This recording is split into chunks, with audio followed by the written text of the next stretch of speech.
Now, as I've said in my channel description, I'm not really a tutorial-based channel. There's plenty other guys who can do it way better than me on here, so I just do this for entertainment. However, this time around, building this lumber rack, I wanted to touch on a few topics, just in case anybody else is a basement dweller like myself and has to fix a lumber rack to some concrete. There's not a lot of information on the on YouTube anyways. There's a little bit if you just Google it. But yeah, I didn't see anything on YouTube as far as lumber racks onto concrete walls and floors are concerned. So that's what I want to do. Now first, for drilling into concrete, obviously you need a hammer drill. Now you can get them, some cordless drill combos are hammer drill included in it. And then, like mine, as you saw in the video, it's a corded one. Now, it's just a cheap piece of crap. It doesn't have to be anything special. What matters the most are good drill bits, and that I didn't have. I've got the a cheap set that, well, yeah, a cheap set that came with the drill, and then the one shorter bit that came with the Tapcon screws, and those bits are usually crap as well. Now, I pretty much cooked my my long drill bit that you see in the video just because it's garbage.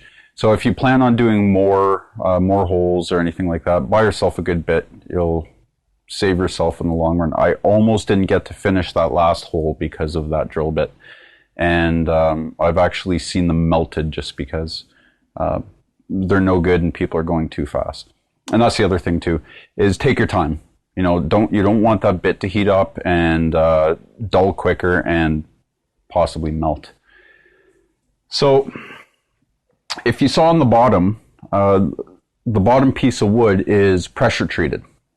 And the reason why I went with pressure treated just for the bottom and didn't worry about anything else is because sometimes basements have a tendency to flood or bring on moisture. And the house I live in was built in the early 50s, I think, and it does flood. Just a little bit. I've had water come in here before. And the last thing you want is your lumber rack to take on water, rot, and then crumble. It's just bad news all over the place. So, yeah. So if you're going to do it, I'd highly recommend pressure treated unless you're 100% certain that your basement does not and will not leak. So that's just something to consider, is the pressure treated. Now, with that being said, because I'm using pressure treated wood, there are certain fasteners that you want to use. You can't just use regular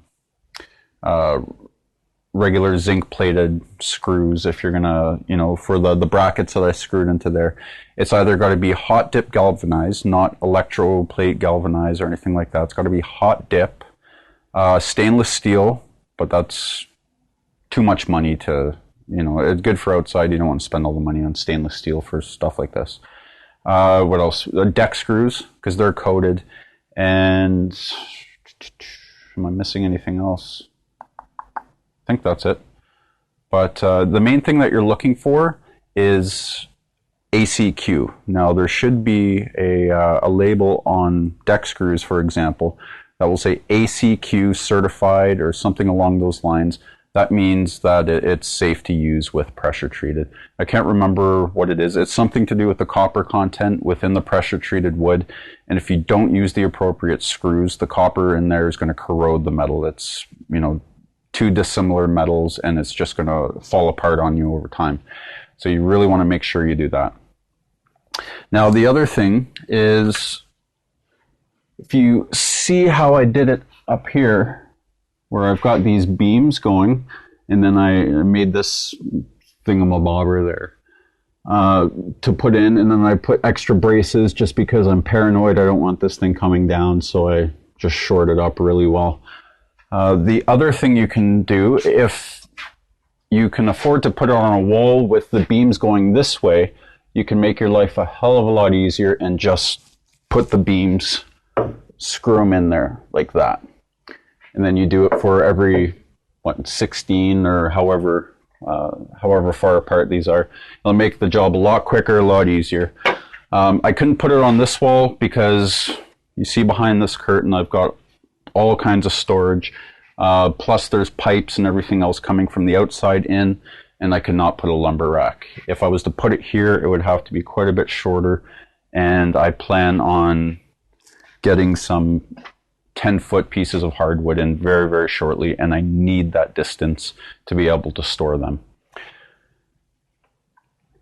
So, what else we got here? Now, with these conduits, it's 3/4 inch conduit, and usually that means for these guys it's 3/4 inches for the inside diameter.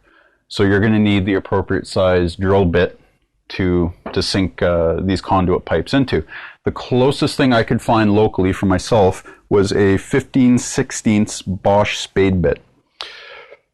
There's just a tiny bit of play, as you can see here. It's not a drastic amount. That's why I think in Canada it was about $8-9. If you're the US, it's probably going to be even cheaper at your Home Depot or wherever else you can get them. So anyways, just a little bit of play, so I was content with that. Something that you do have to consider, though, is these little Bosch bits. I think they're called Daredevil bits or something along those lines. Is they've got like a threaded type of screw tip here. Now, you can't use these in a drill press because it's just going to pull the wood up with this screw bit. So what I did is I just ground the screws off, or the threads. I ground them down just so it's more like a smooth taper. And that way there was no pulling up with the wood, and it worked out just fine. So keep that in mind. You don't want it too loose. So that worked for me. Now the last thing is conduit and the strength. Now I got this idea from Jay Bates. He planned on doing the, I don't know, what do you call them now? Brain fart. The wooden shelving pieces. Yeah, we'll go with that. The wooden shelving pieces, and he last minute decided to go with conduit. So I was looking at a bunch of videos, came across Jay's again, which I had saw from when you put it out, and I thought, well, why not? I'll just do that. It's pretty cheap here as well. It's a couple dollars more than what Jay pays in the US, but I ended up paying the price for 1/2 inch because they had input in the system wrong, and even though I brought it up and said, hey, you're charging me for half price, they just gave it to me for that anyways. So yeah, this was Jay Bates's. That's why I kind of went with this. Now he jumped, well, he didn't jump on it. He stood on it, did a test piece, and came to the conclusion that it was strong enough. And he said he weighed about 190, and I'm 190. I'm creeping up close to 200 as the tire grows. But I didn't want to try it again because he already did it. However, I forgot to, I think it was this guy down there. Somehow I missed it with the drill press, so I wasn't able to put the hole in there. So I just did it with my cordless drill, popped it in there. 99% chance I was going to get it wrong, and I did. It was a little bit off. So what I did is I went on the end and pushed down. Now, granted, that's a lot of leverage for 190 to 200 pounds to push down, and I did bend the pipe. Now, you're not going to have all the weight sitting at the end, and usually the weight is going to be distributed amongst multiple posts here. So that's going to cut down on the waste per pole. However, what I'm going to do is I'm going to just build these little small triangle braces just for a little added reassurance. As you can see, I've got a lot of weight for 2x4s, just everything. It's fine. Nothing's come down yet, but just, to give me a little bit more of a warm and fuzzy, I'm going to go ahead and put these little braces in there and just go about it that way. I'm going to be getting some, like I said earlier in this, I'm going to be getting a bunch of 10-foot lengths of hardwood, so some maple, walnut, cherry. I've got a bunch of projects I need to get going. And it's going to be sitting on here, and with all that weight, I don't want anything to be buckling. I'm not necessarily concerned about the safety factor because I'm rarely, with the exception of right now, ever just standing here.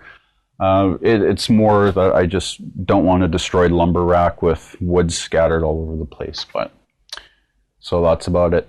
So feel free to ask me any questions regarding putting a lumber rack into concrete. I am not an expert. However, I just did what made sense to me. And as you saw in the video with screws and everything, I think I even went beyond the, the point of safety, just in case. Again, goes down to the warm and fuzzies. But if there's anything I might have forgotten, ask a question, and I'd be happy to talk to you. All right, take care.